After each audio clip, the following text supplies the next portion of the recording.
नमस्कार, आप देख रहे हैं अपना बिहार। मैं हूं आपके साथ विभा उपाध्याय और बड़ी खबर के लिए सीधे रुक कर लेते हैं न्यूज रूम का, जहां से सहयोगी अलीम हमारे साथ जुड़ रहे हैं। अलीम, क्या बड़ी खबर इस वक्त? बिल्कुल विभा, बड़ी खबर कटिहार फायरिंग से जुड़ी हुई है। पुलिस फायरिंग पर ऊर्जा मंत्री का बयान सामने आया है। फायरिंग पर विजेंद्र यादव ने बड़ा बयान दिया है और पुलिस फायरिंग को सही बताया है और कहा है कि बदमाशी करेंगे तो लाठीचार्ज होगा, बदमाशी करेंगे तो गोली चलती है। फायरिंग में पुलिस का कोई दोष नहीं है। साथ ही मुआवजे के सवाल को ऊर्जा मंत्री ने टाल दिया है। मुआवजे पर बाद में देखा जाएगा, ये विजेंद्र यादव का बयान सामने आया है। विभा, शुक्रिया अलीम। तो इस वक्त ये बड़ा बयान जो कि मंत्री विजेंद्र यादव की तरफ से दिया गया और ये कहा गया कि अगर कोई बदमाशी करेगा तो पुलिस गोली भी चलाएगी और लाठियां भी चटकाएगी। हालांकि जब मीडिया कर्मियों ने यह सवाल पूछा कि मुआवजे को लेकर, तो उन्होंने कहा कि इस पर बाद में देखा जाएगा। अब इस पर सियासत भी गर्म होती हुई मंत्री विजेंद्र यादव ने क्या कुछ कहा है, जरा वो भी सुन लीजिए। बदमाशी जब करेगा कोई तो पुलिस क्या करेगी? लाठीचार्ज और गोली तो चलती है। तो मुआवजा भी क्या दिया जाएगा जिनकी मृत्यु हुई है सरकार? अब वो देखा जाएगा। ठीक, अब बदमाशी जब करेगा कोई तो पुलिस क्या करेगी? लाठीचार्ज और गोली तो चलती है। तो मुआवजा भी क्या दिया जाएगा जिनकी मृत्यु हुई है सरकार? अब वो देखा जाएगा। ठीक। तो कटिहार फायरिंग को लेकर ऊर्जा मंत्री के बयान पर एलजेपीआर ने कड़ी निंदा की और कहा कि ऊर्जा मंत्री की मानसिक स्थिति ठीक नहीं है। करती है और ऊर्जा मंत्री का मानसिक हालत मैं कहूँगा ठीक नहीं है। ये निश्चित रूप से यहाँ के सरकार की मुखिया की ही मानसिक स्थिति ठीक नहीं है।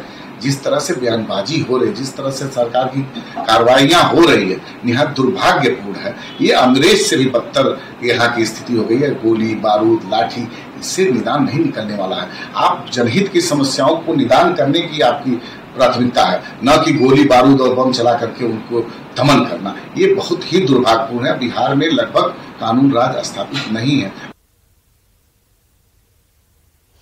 तो ऊर्जा मंत्री के इस बयान के बाद सियासत तेज होती हुई, गर्म होती हुई, जिसमें पुलिस की फायरिंग को वो उचित ठहरा रहे। उन्होंने कहा कि अगर बदमाशी कोई करता है तो पुलिस लाठी भी बरसाती है उसके ऊपर और गोली भी चलाती है। जिम्मेदार पद पर एक मंत्री, जनप्रतिनिधि और उनकी तरफ से इस तरह के बयान का सामने आना, जिसके बाद अब सियासत गर्म होती जा रही है। राजनीतिक दलों की प्रतिक्रियाएं सामने आती हुई। दो तस्वीरें इस वक्त आपके टीवी स्क्रीन पर हैं। पहली तस्वीर मंत्री विजेंद्र यादव की, जिनकी तरफ से ये बयान दिया गया। मीडिया कर्मी देखिए सवाल पूछ रहे थे और उनकी तरफ से कहा जा रहा था कि क्या ये तरीका है कानून व्यवस्था को लागू करने का? क्या ये तरीका है लोगों के अंदर विश्वास जगाने का या कंट्रोल करने का क्राइम को?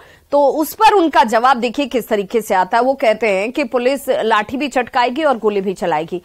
दूसरी तरफ रोती बिलखती मां नजर आ रही होगी, जिसकी तरफ से इस घटना के बाद से कहीं ना कहीं नाराजगी जो है वो गांव के लोगों में भी, घर वालों के नजर में भी, और इसे लेकर अब राजनीतिक दलों की तरफ से भी खुलकर प्रतिक्रियाएं सामने आ रही हैं। कांग्रेस ने भी इस तरह की घटना की निंदा की है। हालांकि मंत्री विजेंद्र यादव इसे कहीं ना कहीं उचित ठहरा रहे हैं। उनका कहना है कि पुलिस ने जो कुछ भी किया है वो उचित किया है और पुलिस का ये दायित्व भी बनता है। लेकिन पुलिस का दायित्व इतना ही नहीं है। क्राइम कंट्रोल करने के लिए लगातार हत्याएं, लूट और घटनाओं की जिस तरीके से पुनरावृत्ति हो रही है, उस पर अपराधी घटनाओं को अंजाम देकर फरार हो जाते हैं। वहां पर ये सख्ती नजर नहीं आती है। पुलिस घटना होने के बाद पहुंचती है। पुलिस प्रशासन की कार्यशैली सवालों के घेरे में होती है और यही वजह है कि अपराधियों को जरा भी खौफ नहीं रह गया है कानून का। और ऐसे में पुलिस की तरफ से गोली चला देना, जिसमें एक शख्स की मौत हो जाती है, और उस पर मंत्री का बयान आना कि ये सब कुछ जायज है। आपको बताते चलें कि ये तस्वीर जो है वो परिवार वालों की भी है। बीजेपी सांसद सुशील कुमार मोदी ने कटिहार में पुलिस फायरिंग की निंदा की और सरकार से पीड़ित को मुआवजा देने की मांग की है। अंदर जब हजारों की संख्या में लोग इकट्ठे हो गए, आक्रोश में थे, उसी में घटना घटी और पुलिस फायरिंग के अंदर एक व्यक्ति की मौत का तो समाचार मिला है, बाकी 2 और लोगों की भी मरने की बात आ रही है। तो ये बहुत ही दुखद घटना और पिछले अनेक वर्षों के बाद पुलिस फायरिंग में लोगों की मौत हुई है। तो ये मामला बहुत गंभीर मामला है।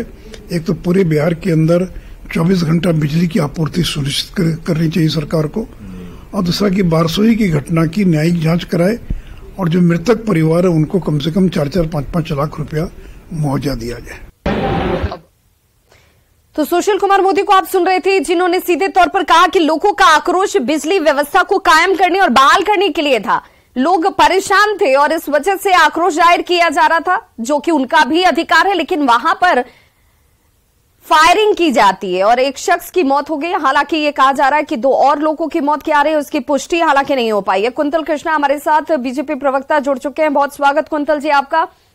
अब कानून व्यवस्था इस तरीके से चलेगी कि अपराधी घटनाओं को अंजाम देकर फरार हो जाते हैं और दूसरी तरफ आम लोगों पर गोलियां बरसा दी जाए।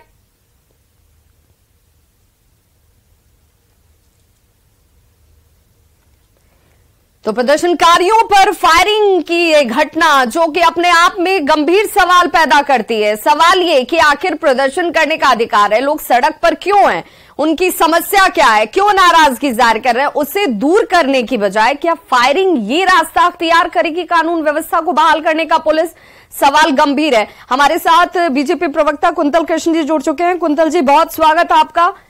ये विजेंद्र यादव जो कि मंत्री हैं, जनप्रतिनिधि हैं, जिम्मेदार पद पर हैं, उनसे इस तरह के बयान की अपेक्षा नहीं की जाती है कि पुलिस लाठीचार्ज भी करती है, जायज है, और गोली चलाए वो भी जायज है। अब विजेंद्र यादव जी ने जो बयान दिया है उससे तो साफ जाहिर होता है कि सोहबत का असर क्या होता है। ये आप देख लें, जब से राष्ट्रीय जनता दल आई है सरकार में इन लोगों के साथ, तब से विजेंद्र यादव जी जो कि एक सबसे सोबर पॉलिटिशियन माने जाते थे, उनकी भी भाषा ऐसी बदल गई है। ये तो मुझे बड़े खेद के साथ कहना पड़ रहा है कि ये भाषा तो किसी बदमाश गुंडे की भाषा लग रही है। एक मैं और बात कह देना चाहता हूं कि साहब ये अंग्रेजों का जमाना था जब अपना हक मांगने के लिए लाठी और गोली चलती थी। ये आजाद भारत है और वो भी बिहार है, बिहार जहां पे कि लोकतंत्र का बहुत मजबूत स्तंभ है। बिहार की सरकार को इस बात को अच्छी तरीके से समझना पड़ेगा कि इस तरह की घटना बिहार के लोगों के मानस पे रहेगी और बिहार की सरकार का से इस बात का बदला लिया जाएगा, जवाब देना पड़ेगा उन्हें। और बदला विशुद्ध रूप से पिछले कितने दिनों से देखा जा रहा है कि बिहार की सरकार बिल्कुल बर्बर हो गई है, बिल्कुल ही ऑटोक्रेटिक हो गई है, डिक्टेटोरियल हो गई है। और बिहार की जनता ने मन बना लिया है कि इस बर्बर और डिक्टेटोरियल सरकार को उखाड़ फेंकना है। नीतीश जी के हाथ में अब सरकार का गियर नहीं रह गया है, स्टीयरिंग नहीं रह गई है। सुपर सीएम की तरह राजद वहां पे बैठ गई है और ये सब राजद की मानसिकता और राजद की साथ का ही असर है। कुंतल जी क्या अब अपने अधिकारों की बात करना, क्या अपने हक के लिए आवाज उठाना, सड़कों पर उतरकर लोकतांत्रिक तरीके से प्रदर्शन करना, ये भी तो उनका अधिकार है। अब वो होगा तो क्या गोलियां चलेंगी? मैं वही बात आपको कह रहा हूं कि जब से राजद के साथ नीतीश जी गए हैं, पूरी की पूरी मानसिकता ही बदल गई है। आम लोगों को अपना हक मांगने पे गोलियां बरसाई जा रही है। राजनीतिक लोग, इनफैक्ट एमपी एमएलए को राजनीतिक प्रदर्शन करने पे उनकी हत्या का प्रयास किया जा रहा है। ये तो चल रहा है बिहार में। बिहार में सरकार अराजक हो गई है, सरकार अराजक हो गई है, सरकार गुंडई तो उतर आई है और इस बात का संज्ञान लिया जाएगा। और इस तरह के कांड की भारतीय जनता पार्टी कड़े शब्दों में भर्त्सना करती है, कड़े शब्दों में। चलिए बहुत बहुत शुक्रिया कुंतल कृष्ण जी हमारे साथ जुड़ने के लिए। तो बीजेपी प्रवक्ता कुंतल कृष्ण का सीधे तौर पर ये कहना कि ये घटना जो है वो निंदनीय है और इसकी भर्त्सना बीजेपी करती है, क्योंकि ये कहीं से उचित नहीं है कि आप अगर लोग सड़कों पर उतरकर अपनी आवाज रखते हैं, अपनी समस्याओं के साथ पहुंचते हैं, तो आप उनके ऊपर लाठियां चटकाएं और फिर गोलियां बरसा दें, जिसमें अब इस वक्त जो खबर है 2 लोगों की मौत, और ऐसे में कहा जा रहा है कि 2 और जो लोग अस्पतालों में इलाजरत थे उनकी भी मौत हो गई। हालांकि इसकी पुष्टि नहीं हो रही है, लेकिन अब सवाल ये उठता है कि कानून व्यवस्था का राज क्या ऐसे कायम किया जाएगा? हालांकि मंत्री विजेंद्र यादव ने यह कहा कि बदमाशी कर रहे थे ये लोग। अब सवाल यह भी इनसे पूछा जाना चाहिए कि आम लोग क्या सड़कों पर उतरकर बिजली की समस्या को लेकर अगर बात रखेंगे तो बदमाशी करवाएंगे, और ऐसे लोगों को आप बदमाश कहेंगे और उन पर गोलियां चलाएंगे। ऊर्जा मंत्री के बयान पर सियासत गर्म हो चुकी है। सुनिए जरा ऊर्जा मंत्री के बयान पर किसने क्या कुछ कहा है। देखिए, कटिहार में जो हुआ है बेहद शर्मनाक है। बेहद शर्मनाक। उसमें किसी तरह का बचाव नहीं होना चाहिए। दोषी पुलिसकर्मियों पर, वहां मौजूद अधिकारियों पर सख्त कार्रवाई हो, हत्या का मुकदमा दर्ज हो। लोकतंत्र जनता का है, विधानसभा जनता की है, सरकार जनता की होती है।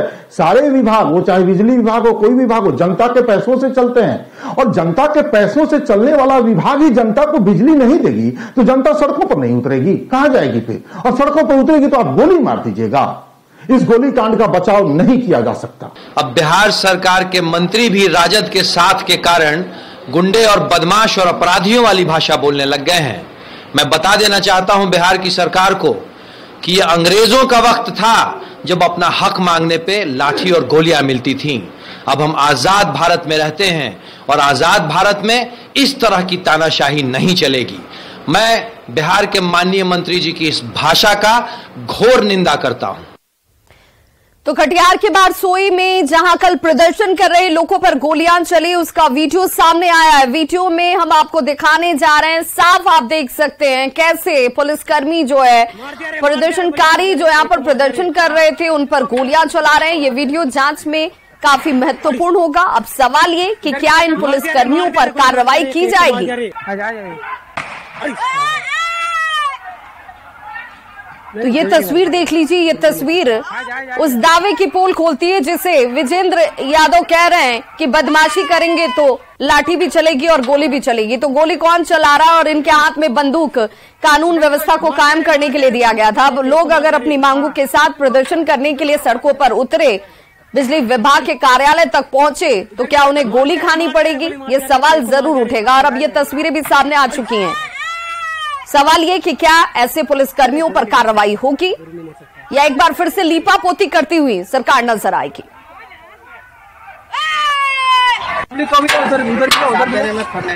तो हवाई फायरिंग की बात कह रहे थे, ये दलील दी जा रही थी, लेकिन कहीं से इन तस्वीरों को देखकर नहीं लगता है कि ये हवाई फायरिंग हो रही है। सामने पब्लिक है, भीड़ है, आम लोग हैं जो बिजली की समस्या से त्रस्त हैं और अपनी आवाज उठाने के लिए वो यहां सड़कों पर थे, लेकिन उन्हीं के ऊपर गोलियां दागी जा रही हैं।